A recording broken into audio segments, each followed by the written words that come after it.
you think of a medieval castle, what comes to mind? Towering stone walls, knights in shining armor, perhaps a princess locked in a high tower.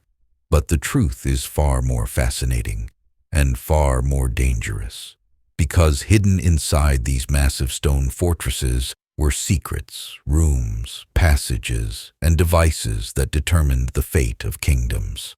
And today, we're going to open the gates, walk through the halls, and uncover the secrets hidden inside medieval castles. Let's start with something straight out of a medieval thriller: secret passages. Many castles weren't just built to keep enemies out. They were designed to let lords and ladies escape, or move unseen. Behind fireplaces, under staircases, even inside chapel walls, hidden tunnels snaked through the stone. Some led to underground escape routes, others to watchtowers, and a few to dungeons where secrets were best kept forever. One of the most famous examples: Warwick Castle in England. A secret stairway led from the private chambers down to the River Avon, perfect for a lord who needed to disappear in the night. And in Scotland's Edinburgh Castle, there are whispered stories of an underground tunnel connecting to the city's cathedral. Legend has it, a piper once ventured in to explore, his music echoing beneath the city streets. But then, the music stopped. He never returned. Some say the tunnels still exist, haunted by those who never made it out. Next, we step into the heart of the castle, the Great Hall. At first glance, it looks like just a massive dining room. Long wooden tables, roaring fireplaces, banners on the walls. But the Great Hall was far more than a place to eat. It was the medieval throne room, courtroom, parliament, and stage, all rolled into one. Here, kings and lords held feasts that lasted for days, but also trials that ended in execution. Deals that shaped nations were struck over goblets of mead. But here's the hidden truth. Every detail of the hall was designed with power in mind. The Lord's table was always raised higher than the rest, reminding everyone who ruled. Servants moved silently in side passages, listening to whispers, carrying secrets to their master.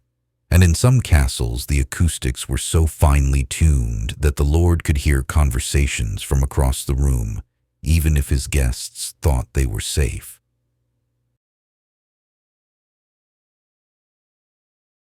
Now we descend below, into the darkest secret of castles, the dungeons. Cold, damp, airless chambers deep under stone walls, designed not just to imprison, but to break the human spirit. Some dungeons were simple holding cells, but others were torture chambers filled with devices that sound like nightmares given iron and wood. The rack, the Iron Maiden, the oubliette, a pit where prisoners were dropped and simply forgotten. And yet, not every prisoner locked here was an enemy soldier. Sometimes they were political rivals, unlucky servants, or even nobles who displeased the king. In the Tower of London, nobles were kept in what seemed like comfortable rooms, complete with furniture. But the comfort was a trick. They were still cut off from the world, their fate decided by whispers above. The truth is, the dungeon was not just about punishment, it was about power. A silent reminder to anyone in the castle of what could happen if they crossed the wrong person.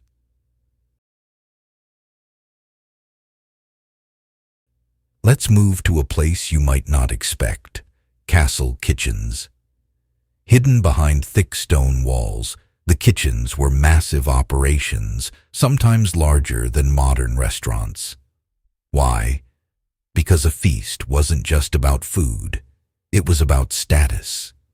A single banquet could feed hundreds, and serving exotic dishes like peacocks, swans, or sugar sculptures wasn't just showing wealth, it was showing dominance. But here's the secret. Kitchens were also centers of innovation. Ice houses stored frozen water to preserve food months before refrigerators. Spices, more valuable than gold, were guarded carefully, and brewing, baking, and butchery were run with military precision. Food was political. Who sat closest to the Lord's table? Who got served first? What wine was poured? These details could elevate an ally or insult a rival, and hidden in the chaos of the kitchen, servants who overheard secrets that could topple a kingdom.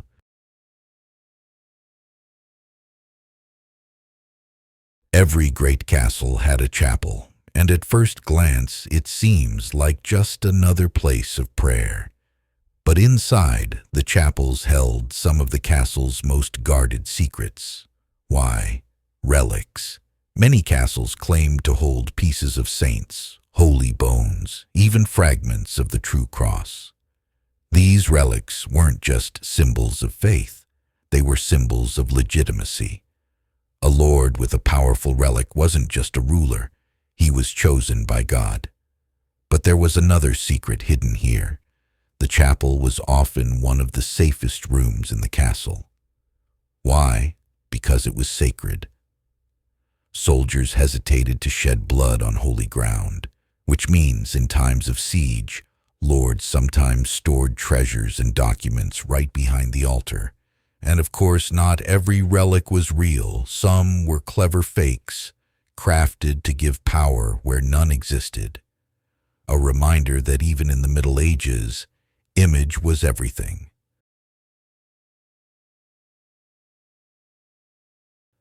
Let's step back and look at the walls themselves. We think of them as just stone defenses, but medieval architects filled them with secrets. Some walls were hollow, hiding passages where soldiers could move unseen. Others had murder holes, gaps above doors where boiling oil or arrows could rain down on attackers. In Dover Castle, engineers built listening tunnels, passages where guards could press their ears to the earth and hear enemies digging beneath the walls. Every stone had a purpose. Every curve, every stairwell, every slit in the wall wasn't just decoration, it was survival. So the next time you see a castle, whether a crumbling ruin on a hill or a fairy tale fortress in a movie, remember this. These weren't just stone giants frozen in time. They were living machines, filled with secrets, escape tunnels, banquet halls, dungeons, chapels, hidden walls, each one carefully designed not just for war, but for power, politics, and survival. And maybe, just maybe, some of those secrets are still hidden inside their walls today. This was Medieval Undiscovered. If you enjoyed this journey through the shadows of history, don't forget to subscribe, because in our next episode we'll uncover the terrifying truth about medieval torture devices, and trust me, you won't want to miss it.